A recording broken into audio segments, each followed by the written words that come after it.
wasn't the only thing that Pentucket Tech was responsible for. Right. With the auditorium kind of not being available, there was still plenty of stuff going on. There were a lot of music concerts that happened, a lot of things that the music and theater department put on. But all things considered, I think the biggest production that Pentucket Tech put on without the auditorium was probably Graduation, to be honest. Honestly, yeah. It was such a big production. We did all kinds of like lighting and pretty good sound, actually. It was really incredible. And I think a lot of it was recycled, you know what I mean? Like everything was set up, and then it was everything back to back. It was Promenade. Right. It was Promenade, Senior Banquet.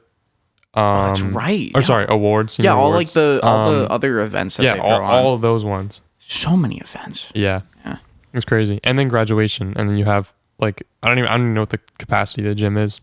It's pretty big. It might actually, don't quote me on it. It might be bigger than the auditorium, but I don't know.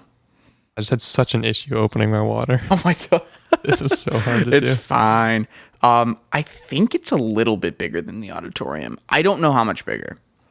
I think it's maybe, I feel like it's like in the maybe 1,000.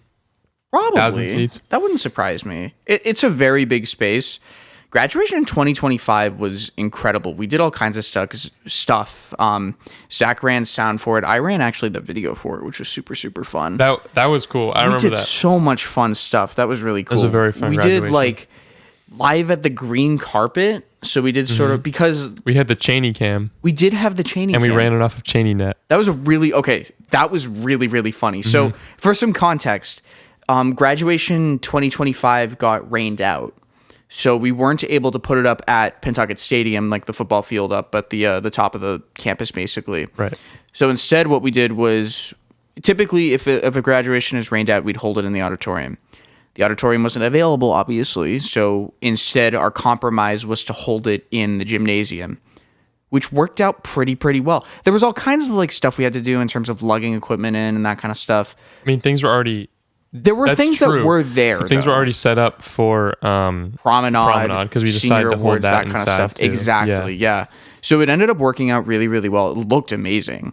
The tech aspect of it was incredible, though. So the live at the green carpet thing, because it was rained out, we wanted to do a little something special, basically. So we did live at the green carpet, which was the class president sort of like talking into a microphone. I think at that point it was a fake mic. I don't think we had a real mic yet. Yeah, no, it wasn't real. It was a fake mic, but we had the class president in like the other side of the building, basically. Right. Interviewing students from the class, from the graduating class. It was really, really fun, and it went a lot better than we thought it would go. I was very surprised.